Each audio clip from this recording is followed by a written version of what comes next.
네, 오늘은 메타인지라는 주제를 두고 좀 이야기를 해보려고 합니다. 여러분, 메타인지가 뭐죠? 메타인지 아시나요? 메타인지는 메타라는 게 뭐뭐에 대한을 의미해요. 그래서 인지에 대한 인지를 의미하는 일종의 자기 객관화 능력을 말합니다. 여러분이 아는 어떤 사람이 자기가 되게 센스 있고 막 일도 되게 잘한다고 생각을 하는데 실제로는 너무 눈치가 없어가지고 여러 사람들을 고생시킨다고 생각을 해보세요. 힘들죠? 어떤 부장님이요. 자기는 팀원들을 굉장히 잘 챙기고 난 되게 팀원들 분위기도 좋고 나는 인정받는 팀장이야 라고 생각을 했는데 팀원들은 부장 때문에 퇴사를 고민하고 있다면 이 모습은 어떤가요? 그리고 난 사랑이 많고 되게 관계를 잘하는 사람이야 라고 생각을 했는데 사람들은 나 때문에 오히려 상처를 입고 있다면 그럼 너무 괴롭겠죠. 이 질문들은 메타인지가 왜 중요한지에 대해서 이제 생각하게 하는 것들입니다. 사실 메타인지가 중요한 게 사실 쉽습니다. 나를 바로 알아야 내가 더 좋은 점들을 잘 살리고 그리고 내가 잘 못하는 것들을 고쳐나가면서 성장할 수 있는데 근데 그렇게 되지 않으면 어떻게 되죠? 내가 생각하는 나와 현실 사이에 간극이 있으면 나도 사실 나를 아프게 하는 거고요. 성장하지 못하게 하는 거고 그리고 주변 사람들도 사실은 괴롭게 하는 일들이 일어나게 되겠죠. 그래서 메타인지는 이런 면에서 되게 중요합니다. 메타인지를 잘 해야 돼요. 근데 메타인지는 굉장히 어렵습니다. 잘하면 좋겠는데 너무 어려워요. 왜냐하면 첫 번째로는 두려움이라는 우리의 마음이 있습니다. 우리는 사실 내 진짜 모습이 생각한 것보다 별로일까봐 두려워해요. 그렇죠?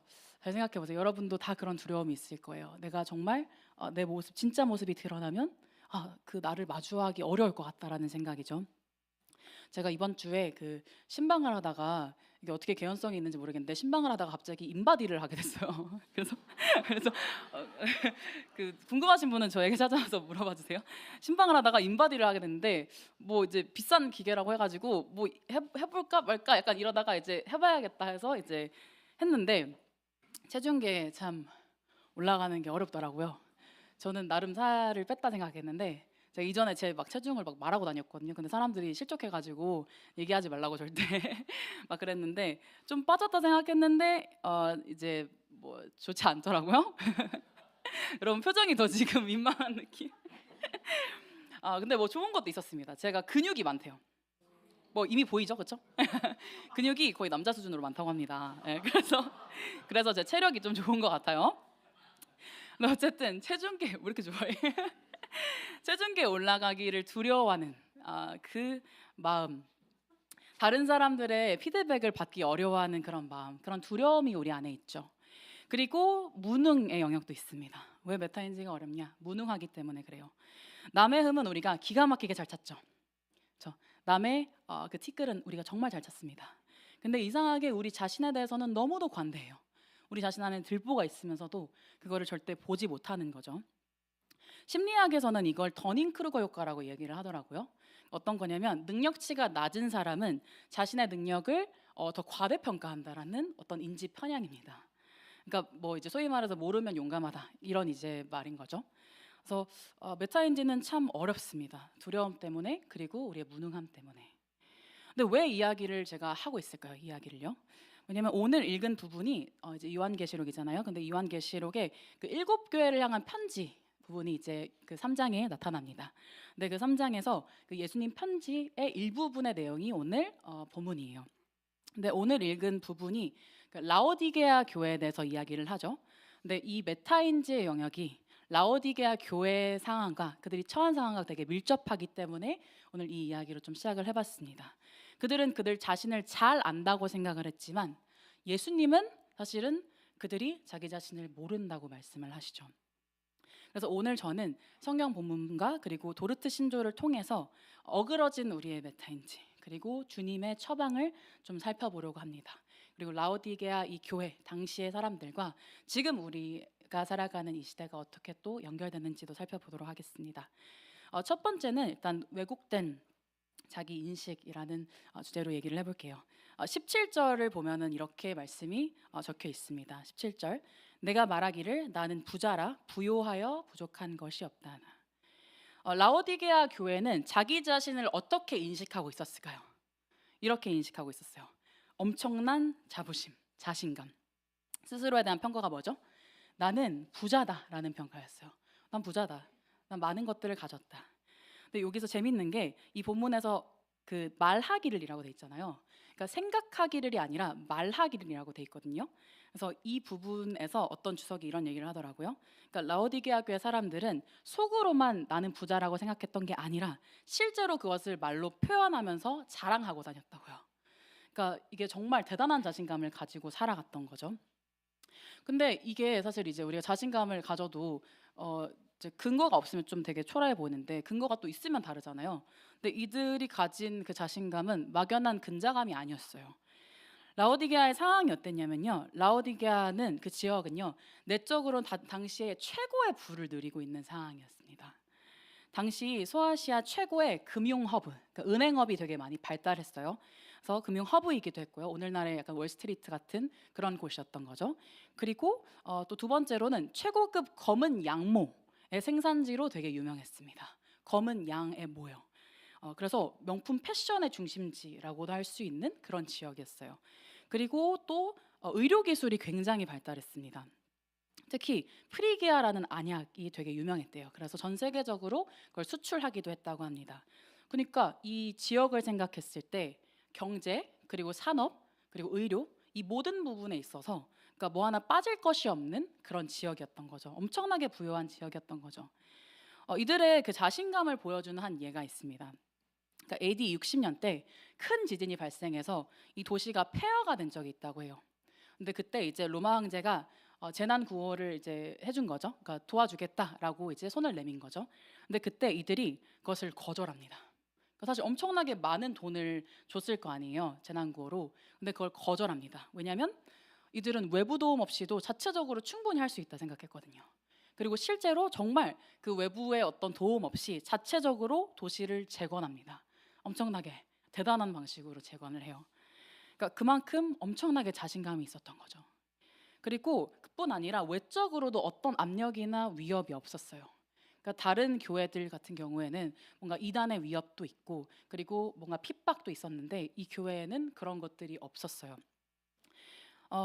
그래서 정말 내외적으로 굉장히 안정적인 상황에 있다라고 이야기를 할 수 있는 거죠. 그래서 그들이 내린 판단은 이거였습니다. 나는 부자라 부요하여 부족한 것이 없다. 부족한 것이 없다. 모든 것이 충족하다. 난 좋다. 우리는 누구의 도움도 필요 없다. 이렇게 이야기를 한 거죠. 그리고 신앙에 있어서도 그들은 자기들이 잘하고 있었을 거라고 생각을 했을 겁니다. 여기서 우리는 그들이 자기 삶을 판단하는, 그러니까 메타인지하는 그 방식을 볼 수 있어요. 내가 가진 것이 곧 나의 존재가 되는 거죠. 그러니까 having이 being이 되는 그런 이제 판단을 내리는 겁니다. 그래서 소유와 환경, 내가 가진 것, 내가 처한 상황, 그것들 곧 보이는 조건이 나의 상태라고 판단을 하는 거예요. 그러니까 일종의 유물론적인 사고를 가진 거죠. 근데 이들의 모습이 좀 우리의 모습과도 되게 닮아 있지 않나요? 현대인의 모습과도 닮아 있죠. 우리가 우리 삶을 평가하는 기준을 한번 지금 생각을 해보세요. 뭐죠? 내 통장에 잔고가 얼마나 남아 있는지, 그렇죠? 그리고 안정적인 직장에 내가 지금 다니고 있는지, 내가 승진했는지, 내가 좋은 평가를 받는지, 내가 연애와 결혼에 있어서 성공적으로 하고 있는지, 그리고 빚이 없는지, 어떤 외부의 문제 상황은 없는지, 이런 지표들, 이런 외부적인 지표로 나의 가치를 판단하는 게 우리들의 모습이죠. 근데 본문에 따르면 바로 이 지점이 문제의 핵심이었습니다. 그들의 실제 모습은 그들이 생각한 거랑 너무도 달랐으니까요. 그들은 자신이 모든 것을 가졌기 때문에 좋다. 우리는 도움이 필요 없다. 우리는 만족한다라고 했지만 오히려 그들은 망할 만한 위기에 있었습니다. 스크루테이프의 편지라는 책이 있어요. 아마 시광교회를 다니신 분들은 여러 번 인용하는 거를 좀 들으셨을 텐데 이 책이 이제 모르는 분들도 있으니까 설명을 하면 고참 악마, 그러니까 삼촌 악마거든요. 고참 악마가 이제 하급 그 악마한테 신참 악마한테 인간을 어떻게 유혹해야 되는지, 어떻게 지옥으로 끌어갈 수 있는지 이걸 이제 설명하는 책입니다. 그래서 거기에 나오는 원수가 이제 이 원수가 그러니까 예수님을 가리켜요. 그러니까 사탄의 입장에서 원수니까요. 근데 이런 말을 해요. 이 책에서. 스크루테이프의 말입니다. 인간을 지옥으로 끌고 가는 가장 안전한 길은 가파른 길이 아니라 완만하고 평탄한 길이라고요. 이게 무슨 소리일까요? 이건요, 안락함이, 우리의 안락함, 이 일종의 마취제와 같아서요, 우리의 영적 감각을 서서히 무디게 만든다라는 말입니다. 사실 라오디게아 교회는 16절에서도 이 평가를 받았어요. 미적지근한 신앙 상태에 대해서요. 뭐라고 하셨죠? 내가 차지도 아니하고 뜨겁지도 아니하도다. 마치 여러분, 그러니까 항해를 하는 걸 생각을 해보세요. 항해에 있어서 진짜 위험이 뭘까요? 항해를 하는 데 있어서 진짜 위험은 폭풍우가 아니라 오히려 선장을 잠들게 하는 고요한 바다에 있진 않을까요? 이 부분을 스크루테이프의 편지가 딱 짚는 겁니다. 그리고 이것이 바로 라오디게아 교회가 처한 상황이었죠. 이런 이제 라오디게아 교회를 향해서 예수님이 이어서 진단을 하십니다. 예수님의 진단. 예수님은요, 정신이 아주 번쩍할 만한 그런 진단을 하세요. 5가지로 폭로를 하시죠. 어떻게 폭로하시죠? 공고함, 가련함, 가난함, 벌거벗은 것, 눈먼 것, 이렇게 폭로를 하십니다. 그들의 정말 그 비참함을 드러내시는 거죠. 그래서 공고함과 가련함이라는 건, 공고함은 불행하다, 그리고 불쌍하다, 이런 이제 의미를 가진 단어예요.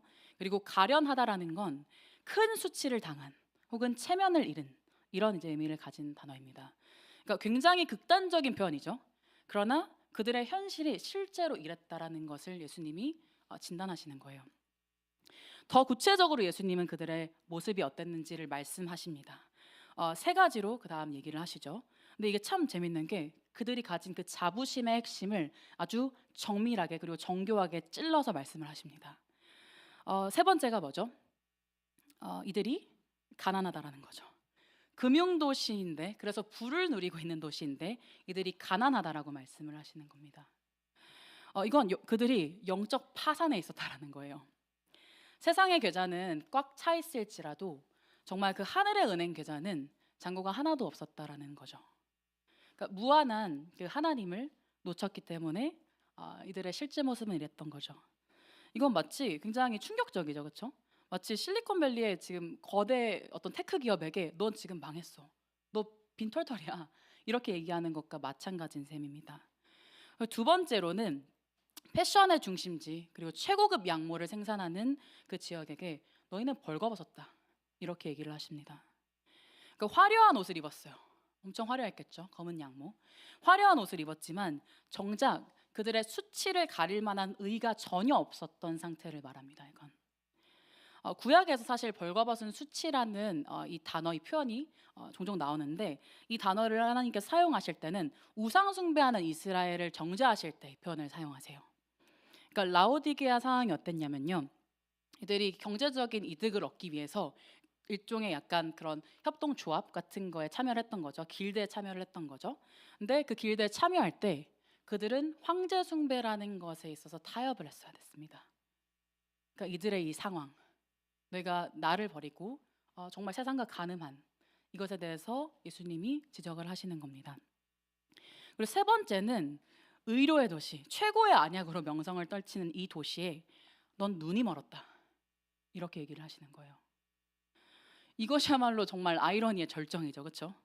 최고의 안약으로 남의 눈은 치료하고 하는데 정작 자기의 비참함은 절대 보지 못하는 상황에 있는 거죠.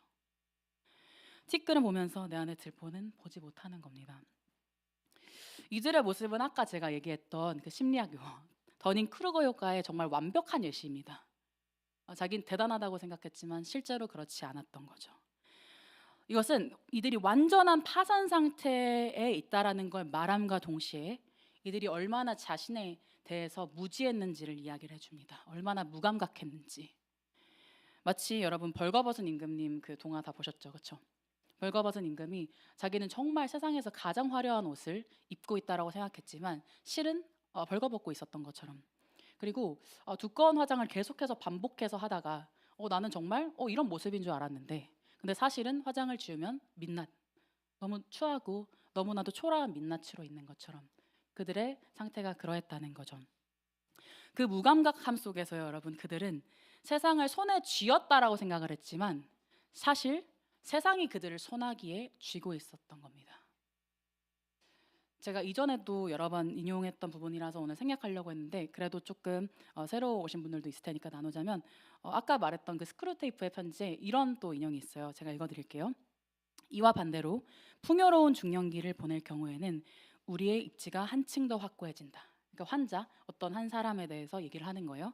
이들이 풍요로운 중년기를 보내면 우리의 입지가 더 확고해진다는 거죠. 유리하다는 거죠. 이 우리는 악마입니다. 풍요로움은 인간을 세상에 엮어놓거든. 풍요로운 중년기를 보내는 인간은 세상에서 내 자리를 찾았다고 생각하지. 사실은 세상이 자기 속에서 자리를 찾은 것인데도 말이야. 이렇게 이야기를 하죠. 이것이 라오디게아 교회가 처했던 아주 비참한 현실이었습니다. 도르트 신조는요, 이것을 전적 무능력이라고 말합니다. 신조의 일부분을 제가 다시 읽어드릴게요. 부패한 본성을 개혁하거나 하나님께서 자신들을 개혁하시도록 내어드릴 능력이 없으며 그것들을 원하지도 않는다.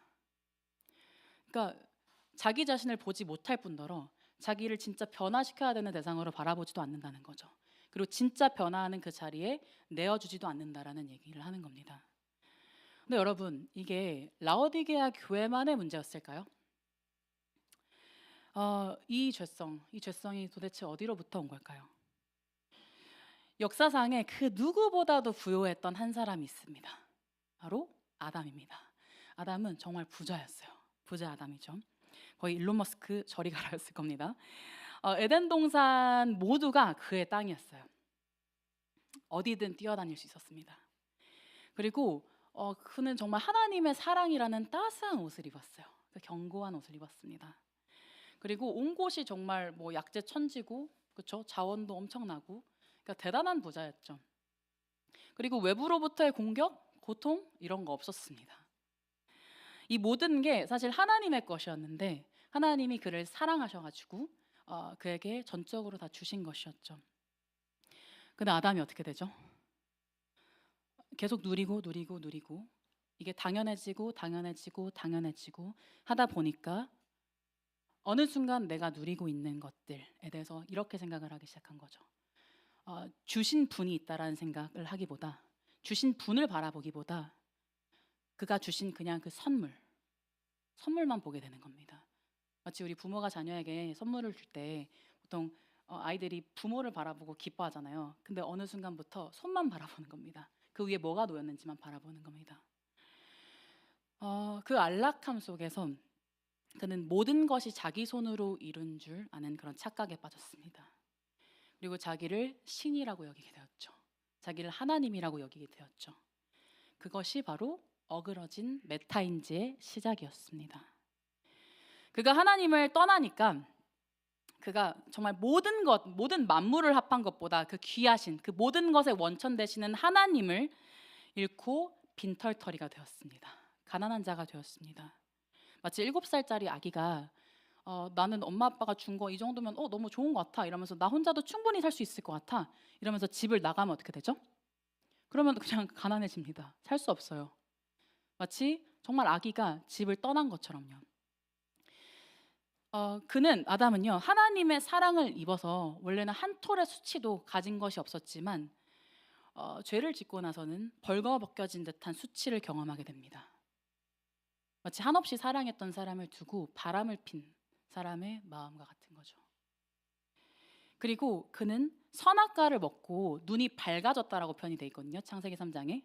근데 사실은 이 밝아짐이 오직 나에 대한 밝아짐이었습니다. 그리고 하나님에 대해서는 철저하게 닫혀지는 거죠. 마치 사춘기 아이들이 여러분 어떻게 하죠? 사춘기가 되면 이제 내가 보기에라는 말을 많이 합니다. 어렸을 때는 엄마 아빠가 해준 옷, 준 옷이나 해준 음식 이런 것들이 다 좋다고 했는데 이제 청소년기가 되면 어떻게 되죠? 엄마가 사준 옷은 정말 패션 테러리스트가 준 어떤 옷인 마냥 막 던져버리고 해준 맛있는 밥도 맛대가리 없어 이러면서 그냥 배달 음식을 막 좋아하는 거죠. 그렇죠?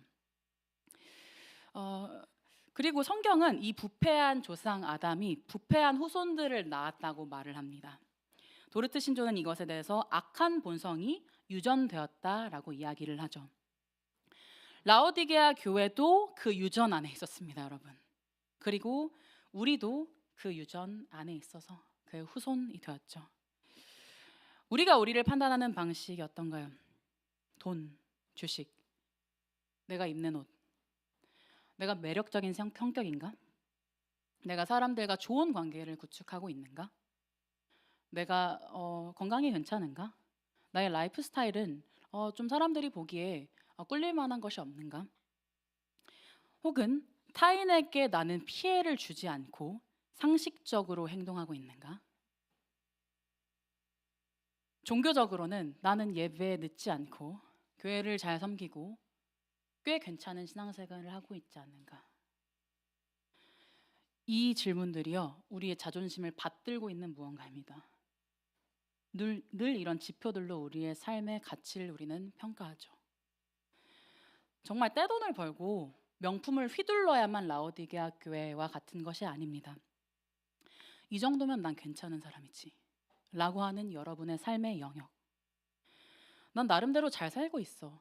이 정도면 충분해 라고 여기는 그 생각 뒤에 영적 파산 그리고 무감각함이 스멀스멀 피어오르고 있는지 모르겠습니다. 여러분, 그렇다면 그리스도의 처방은 어떻게 될까요? 그리스도의 처방이요. 18절을 읽어보도록 하겠습니다. 계시록 3장 18절이죠. 같이 읽어볼까요? 시작. 내가 너를 권하노니 내게서 불로 연단한 금을 사서 부요하게 하고 흰옷을 사서 벌거벗은 수치를 보이지 않게 하고 안약을 사서 눈에 발라보게 하라. 예수님께서는 어떻게 처방을 주시나요? 죄를 지적하고 처방을 주시죠. 어떤 처방을 주시죠? 사라고 하십니다. 그러면 사라가 몇 번 나오고 있나요, 여기? 3번 나오고 있어요. 사라, 사라, 사라. 뭘 사라고 하시는 걸까요? 첫 번째는 금융도시였지만 가난했던 그들에게 불로 연단한 금을 사라고 하십니다. 이건 실현을 통해서 정죄된 참된 신앙의 부요함, 믿음 이런 것들을 이야기를 해요. 여러분, 로마서 5장 3에서 4절을 아시나요? 환난은 인내를 낳고 인내는 연단을 낳고 연단은 소망을 이룬다라는 말씀이 있죠. 이 말씀은요, 이게 A는 B, B는 C, C는 D 이렇게 이어지는 건 처음이랑 끝을 강조하는 그런 구조예요. 그래서 환난이 뭘 낳는다라는 걸 강조하고 싶은 걸까요? 소망을 이룬다라는 걸 강조하고 싶은 겁니다. 성경은 이렇게 고난에 대해서 굉장히 많이 이야기를 하고 이 고난, 환난이 결국에는 소망을 이룬다. 이게 사실 소망의 생산자가 된다라는 거예요. 고난을 겪은 사람은 다른 누군가에게 소망을 줄 수 있는 사람이 된다는 거죠.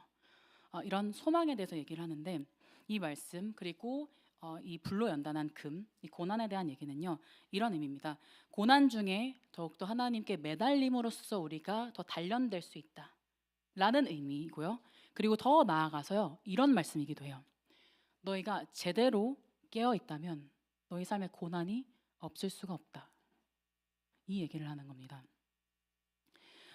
이번 지난주 금기, 그러니까 3일 전이죠.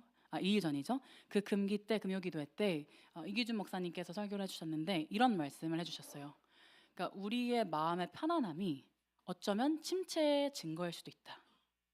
영적 침체의 증거일 수도 있다. 이런 얘기를 하시더라고요. 왜냐하면 영적 전쟁을 안 치르고 그냥 죄와 조용히 동거하고 있기 때문에 아무 문제가 없다는 거죠.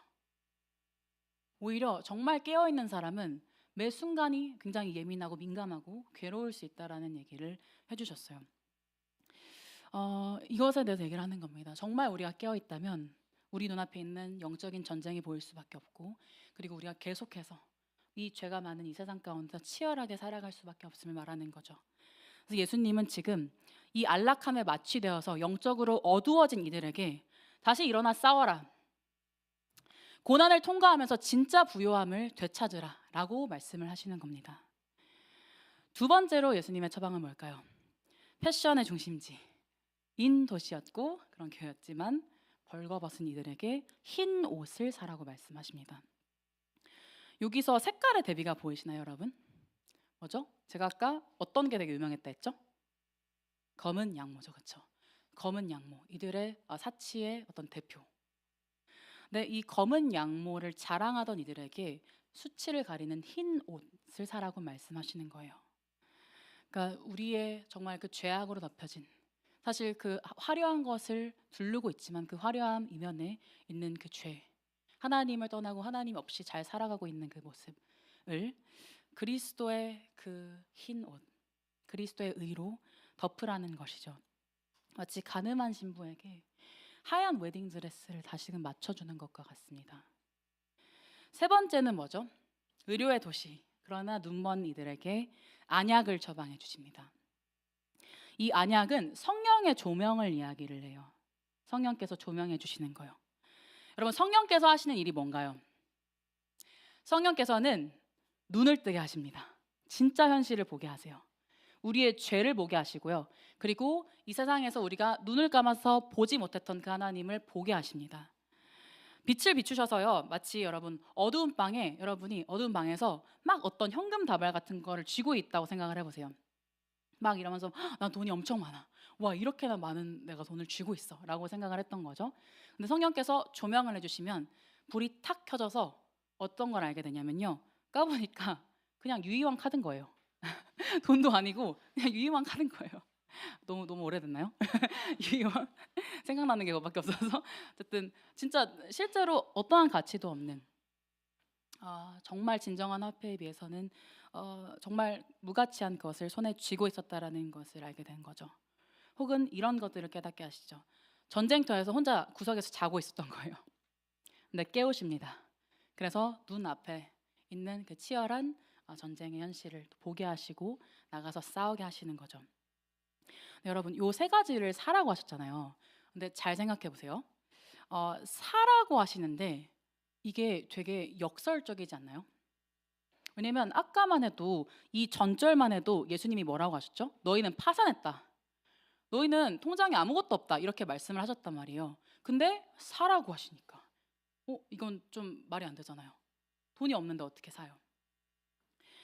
이들이 정말 살 수 있으니까 그렇게 말씀하신 걸까요? 그렇지 않습니다. 요거에 대해서 저는 조금 연구를 하다가 되게 은혜로웠어요. 한 주석에서 이 사라는 표현을 이렇게 말하더라고요. 온유하고 사랑 어린 반어법이라고요.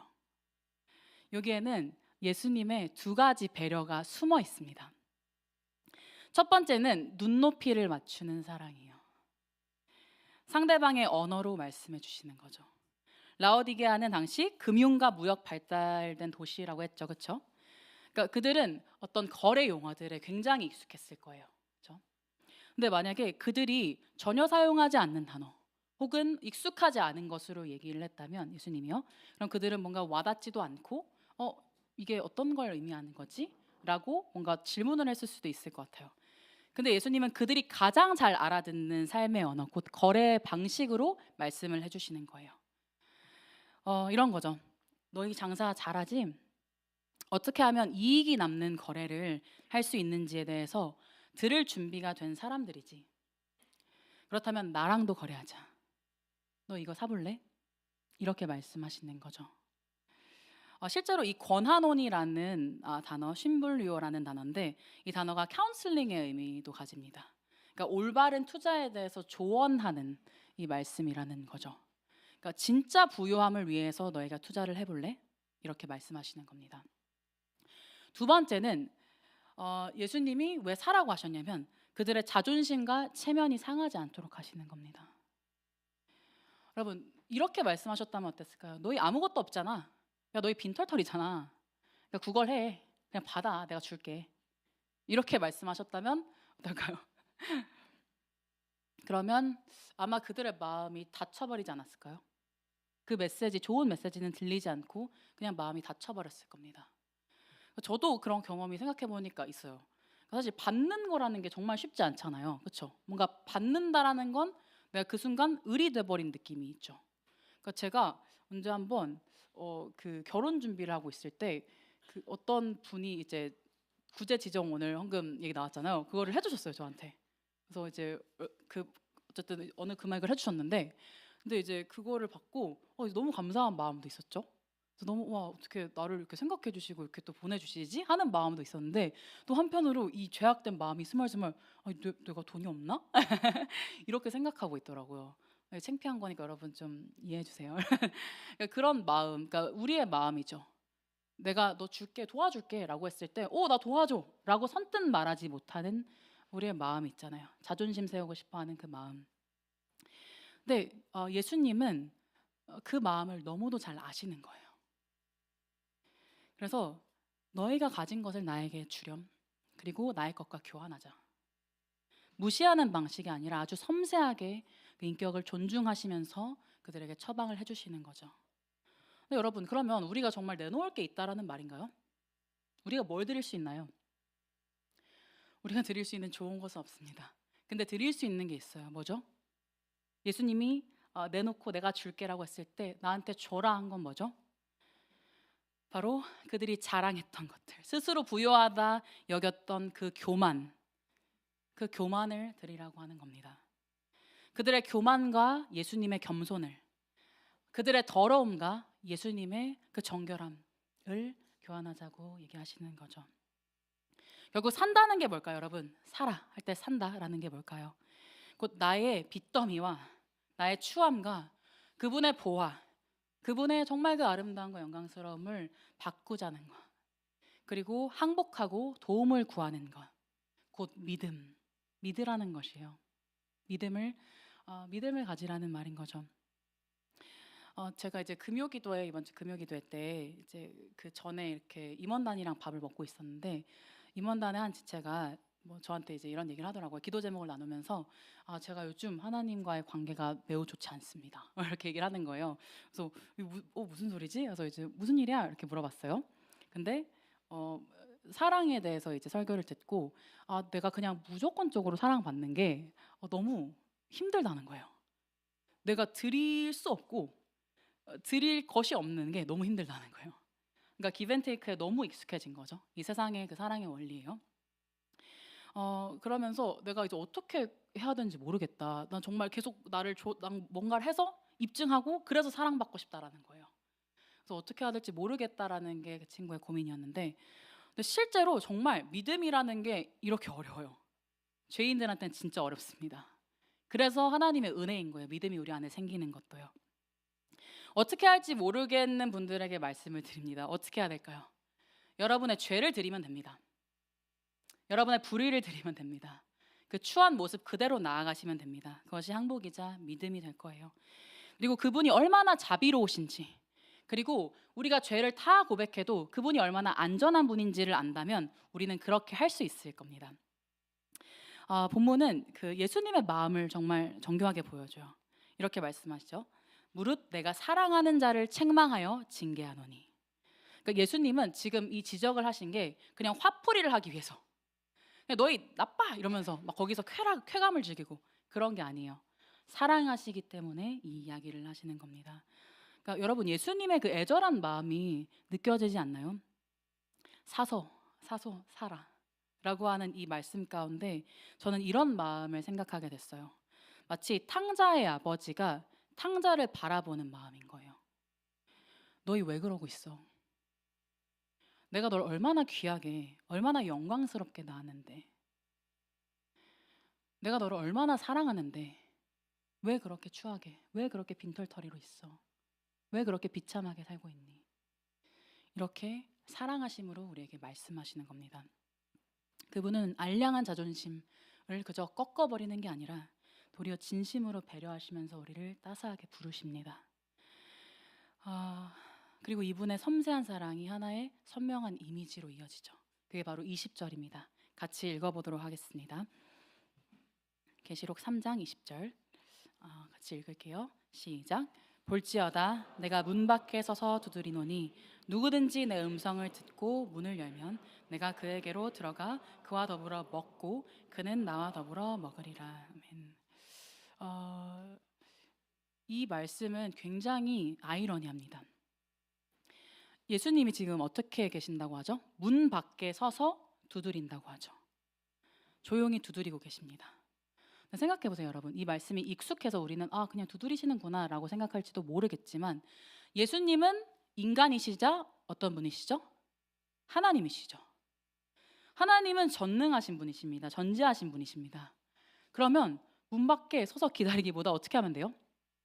그냥 갑자기 뭐 염력 같은 걸로 확 끌어당긴다든가, 아니면 문을 다 깨부숴 버리고 쳐들어간다던가. 이런 식으로 그냥 그 목적하고자 하는 거를 잃어버리면 됩니다. 근데 그 전능하신 분께서, 그 위대하시고 모든 것을 자기의 뜻대로 행하실 수 있는 분께서 문 밖에 서서 조용히 두드리십니다. 우리가 주님을 쫓아냈어요. 그리고 그 방에서 주인 행세를 하고 있습니다. 그런데도 그분은 문 밖에 서서 두드리십니다. 여기서 우리는 그분의 사랑을 볼 수 있죠. 우리의 마음을 기다리시고 배려하시고 끌어안으시는 그분의 마음을요. 여러분, 그분은 오늘도 이렇게 말씀하십니다. 내 음성을 들으렴. 내가 너에게 계속 말하고 있잖아. 내 음성을 들으렴. 그리고 문을 열으렴. 모든 것을 가졌음에도 너가 공허해하고 외로워한다는 것을 안다. 너 스스로 다 할 수 없다는 것을 안다. 너가 진짜 소유해야 할 존재는 바로 나다. 나와 함께하자. 이렇게 말씀하시는 거예요. 이어서 적용을 해보겠습니다. 첫 번째는 사랑의 진단으로 나아가는 겁니다. 여러분, 건강검진은 정말 한 해도 빼먹지 않으면서 영적으로는 전혀 진단을 안 해서 엉망진창일 수 있어요. 예배에 뒤죽박죽 참여하는 분이 계시죠? 어딘가 계실 거예요. 그런 분들이라면 예배 자리로 꾸준히 나와오세요.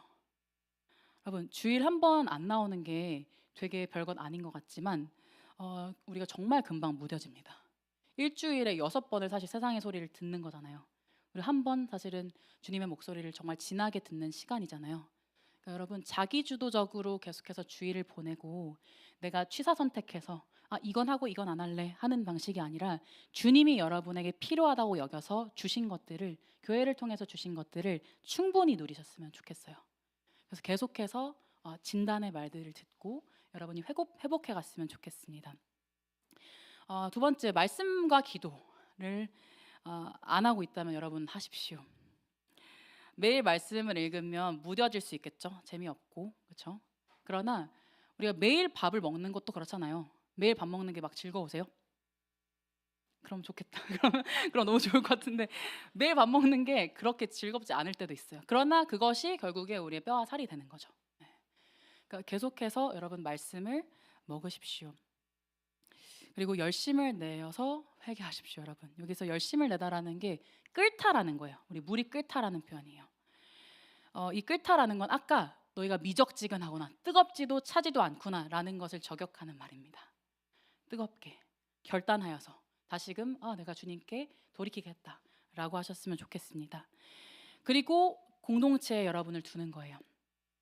여러분, 교회는 예수님의 몸이에요. 그래서 교회를 통해서 예수님께서 여러분에게 말씀하시기도 합니다. 설교를 듣고 나누면서 여러분 어떤 것들을 우리가 깨닫죠? 소그룹에서 내가 생각지도 못했던 나의 죄를 발견하게 되지 않나요? 그렇죠? 혹은 저렇게 진단하고 저렇게 또 나아간다고, 저렇게 적용한다고, 그러면서 또 배우기도 해요. 그러니까 계속해서 나를 돌아보고 주께로 나아오는 어떤 동기를 부여하는 공동체와 여러분 함께하면 여러분 정말 시간의 흐름에 따라서 부요해질 거예요, 여러분이.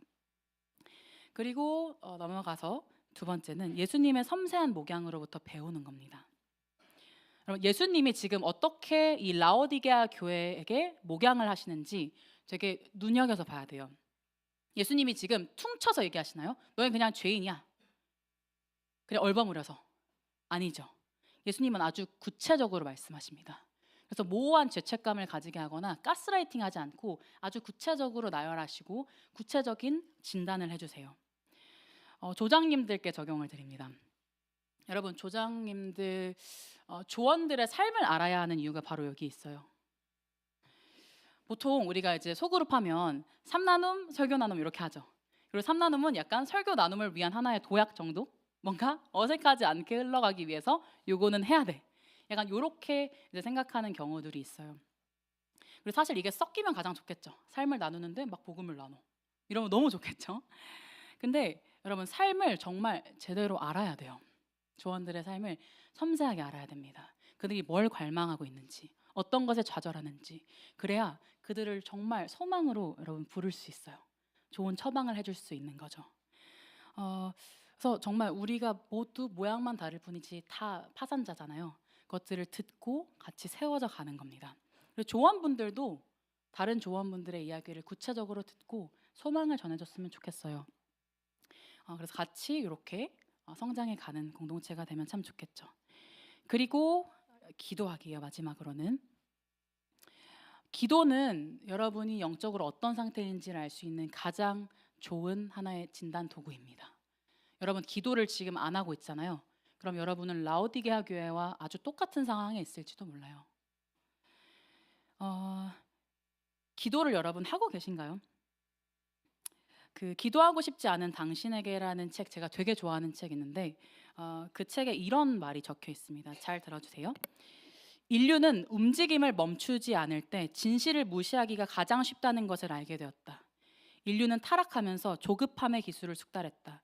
그래서 우리는 결국 좋은 사람이긴 해도 깊이는 없는 사람, 나쁘진 않지만 바쁜 사람, 부도덕하진 않지만 산만한 사람, 영혼은 있지만 정신이 팔린 사람, 깊이를 경멸하진 않지만 깊이를 갖추는 데 필요한 일은 절대 하지 않을 사람이 된다. 누군가의 말을 인용해서 이렇게 이야기를 해줘요. 여러분 바쁨과 분주함이 여러분의 영적인 벌거벗음을 직면하지 않기 위한 하나의 도피처로 작용하고 있진 않나요?